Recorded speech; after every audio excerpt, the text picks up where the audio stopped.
सबैजनालाई सिमे पाउ जेरो नभन्नु यो मगरलाई बेरो। सो फाइनल गाइज मेरो न्यू बिआलओजी भ्लगमा स्वागत छ। आई होप सबैजना सन्चै आरामै होइसिनु हुनुहुन्छ होला। यहाँहरूको माया साथ र सहयोगले म पनि आरामै छु। सो आजको न्यू डे न्यू भ्लगमा फेरि पनि आरामै होइतिर माछा मार्न जाँदैछौँ। सो तपाईँले देख्न सक्नुहुन्छ जाली यतातिर छ मेरो जाल, पुरै एक बारी छ यता जाल हेर्नु तन्नै छ। सो आज म चाहिँ कोसँग जाँदैछु म भन्ने कुरा तपाईँहरूलाई परिचय गराउन जाँदैछु। सो फाइनल गाइज मेरो अगाडि हुनुहुन्छ मेरो आदरणीय प्रिय साथी मेरो भान्जो एलिसन बुढा मगरज्यू। ल के छ त भान्जो?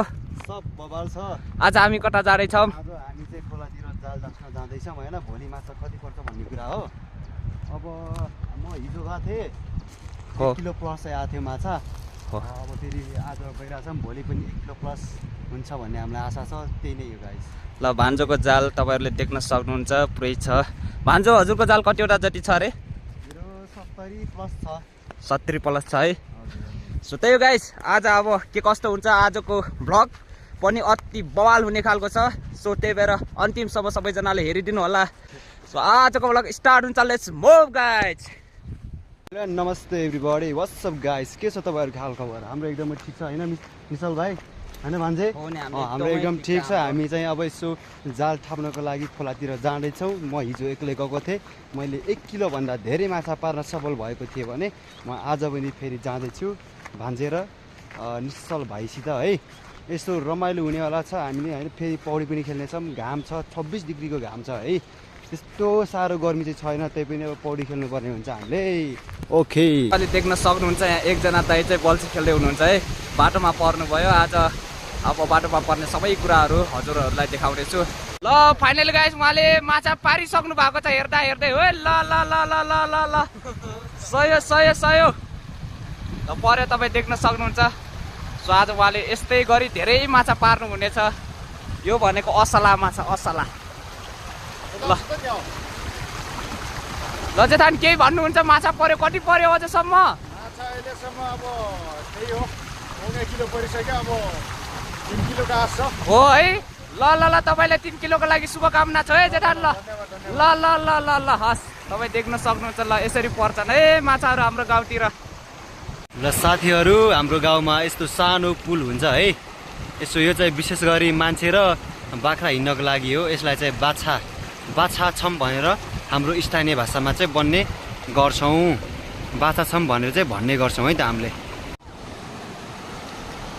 ओइ आबा नछेउरो ओइ हाय ओइ हगाम गागुल आउन बेल्टोर हाय सीना थापर यार छोरा यता हो यार गा भाइ सोने गागुल आउनको पुल है, तपाईँले देख्न सक्नुहुन्छ। सो यस्तै छ यतातिरको पुल। आमामामा डर पो लाग्छ त हो। के भयो, गाह्रो छ गाह्रो छ। बर्खामा एउटा भेल आउने बित्तिकै खटम हो के। सो गाइस, म चाहिँ अहिले खोलाको दोमानमा छु है, दोमानमा। सो तपाईँले देख्न सक्नुहुन्छ माथिबाट आएको खोला चाहिँ घुसबाङ खोला हो है, माथिबाट आएको। अनि तपाईँ यता देख्न सक्नुहुन्छ यहाँबाट आएको चाहिँ हाम्रो गाउँ वा खोला। यो चाहिँ वाली खोला र घुसबाङ खोलाको दोमानमा छ हामी। त्यो दुईवटा खोला मिसिएर तल गइरहेको छ वाली खोला। सो फाइनली गाइस, म चाहिँ अब जाल थाम्न सुरु गरिसकेको छु। तपाईँले देख्न सक्नुहुन्छ है।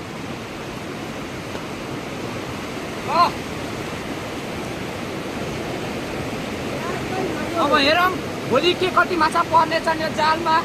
ल ल ल भाइले यता थाप्न सुरु गरिसकेको छ।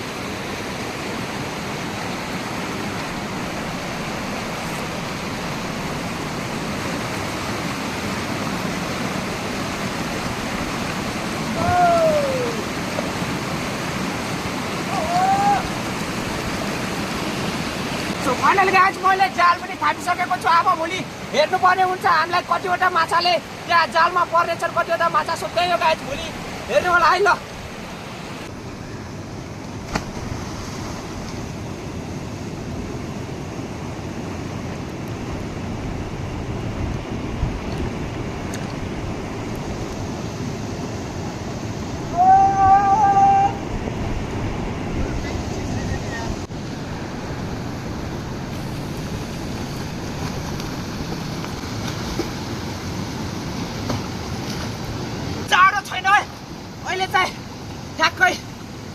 बजिसकेको छ।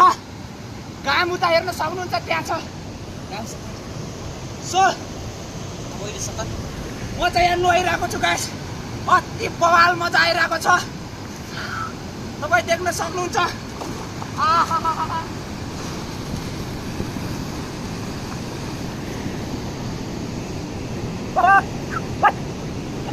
सो फाइनली गाइस जाल पनि मोटामोटी समाप्त हुन लागिसकेको छ। अब थोरै छ भन्नुपर्छ, अब 15-20वटा जति कति होला। सो म तपाईँहरूलाई एउटा यस्तो भ्यू देखाउन गइरहेको छु गाइस, तपाईँहरूले हेर्न सक्नुहुन्छ। सो यो झरना है अति बवाल आइरहेछ। सोच्नुहोस् हिउँदमा नै यस्तो बवाल आउँछ भने यो झरना बर्खामा कस्तो होला। सो यस्तो बवाल छ है गाइस। ल यो ल गाइस पुतलीहरू ल भान्जे उडाउन उडाउँ। अलि उठा गएर उडाउँ न। आहा wow. Hey guys good morning. So आजको न्यू डे न्यू भ्लगमा तपाईँहरूलाई स्वागत छ। आज चाहिँ हामी जाल निकाल्न जाँदैछौँ। हेरौँ कति माछा पर्छन् है त। फाइनली गाइस म चाहिँ हिजो यही ठाउँमा जाल थापेको थिएँ। अब म आज जाल निकाल्न जाँदैछु। हेरौँ कि कतिवटा जति माछा पर्छन् है त। ल ल आऊ भाइ।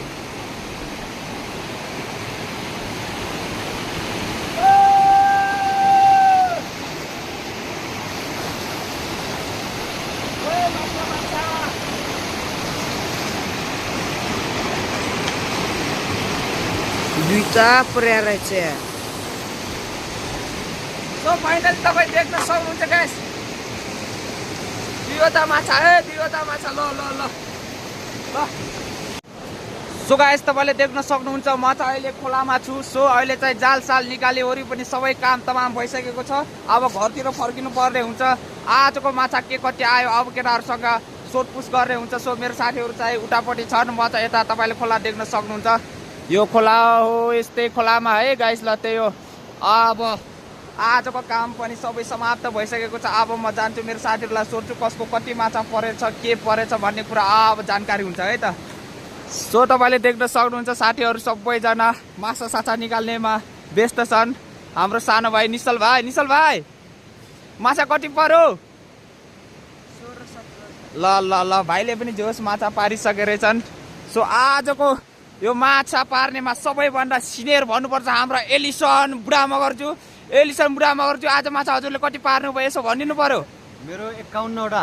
51वटा आमामा लगभग 2 किलोको हाराहारीमा हुन्छ होला है। 2 किलो 2.5 किलो हुन्छ होला। सो यो कुरालाई हामीले प्रमाणित गर्नुपर्ने हुन्छ। तपाईँहरूले फेरि हावा कब हाने भन्नु होला, किन भन्दाखेरि उसको एउटै माछा यति ठुलो छ। अब हेर्नु तपाईँले है कि अब यही माछा आधी किलोभन्दा बढी भइसकेपछि सोच्नुहोस् अझ अरू माछाहरू यो कट्ठाभित्र छन्।